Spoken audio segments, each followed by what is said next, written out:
நமஸ்காரம். இன்னைக்கு நான் கேரட் கறி பண்ண போறேன். அடுப்பு பற்ற வச்சு இலுப்பைச்சட்டி போட்டேன். எண்ணெய் ஊத்துறேன்.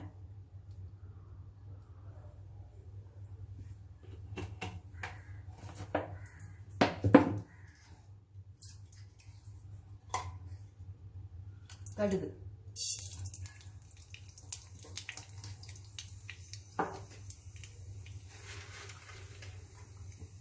உளுத்தம்பருப்பு.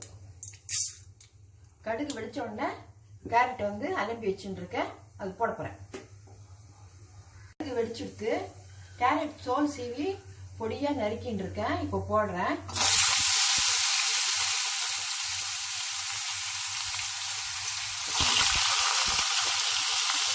கேரட் போட்டேன். அது ஒரு 300 கிராம் இருக்கும். இப்போ மஞ்சப்பொடி போட்டு மூடி வச்சேன்னாக்கா ஆவியில் கொஞ்சம் வெந்துக்கும். அடுப்பை சின்னதாக வச்சுட்டு மூடி வைக்க போறேன். 2 நிமிஷம் ஆயிடுத்து. இலுப்பைச்சட்டியை திறந்துட்டு கிளறி விட போறேன்.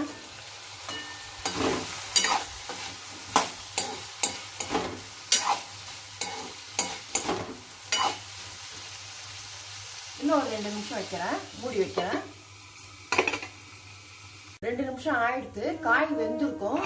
இப்போ திறக்கிறேன். திறந்துட்டு கிளறி விடுறேன்.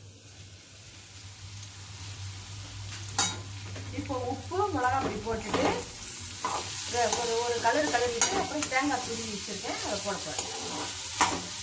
காய் வெந்துடுச்சு.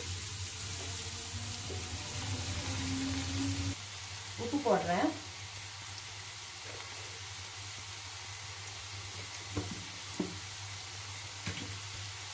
மிளகாய் பொடி ஆற்றுல அரைச்சி வச்சுருக்கேன் மிக்சியில். கறி மிளகாய் பொடி அது போடுறேன்.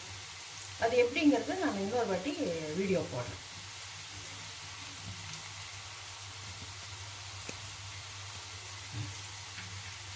அப்படி போட்டேன்னா போட்டுட்டு நல்லா கலரி விட்டேன்.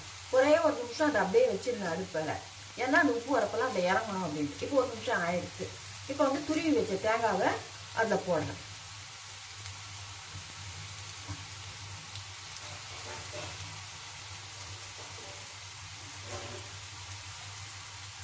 கலரி விட்டுங்க. கலரி விட்டுட்டு சும்மா ஒரே ஒரு நிமிஷம் இருந்தால் போதும். அந்த தேங்காய் அதில் சூட்டில் அது கொஞ்சம் டேஸ்ட்டாக இருக்கும். அவ்வளோதான், கேரட் கறி ரெடி. இப்போது கேரட் கறி ரெடி. எப்படி இருக்குது பண்ணி பார்த்துட்டு சொல்லுங்க. மறக்காமல் சப்ஸ்கிரைப் பண்ணுங்க. தேங்க்யூ.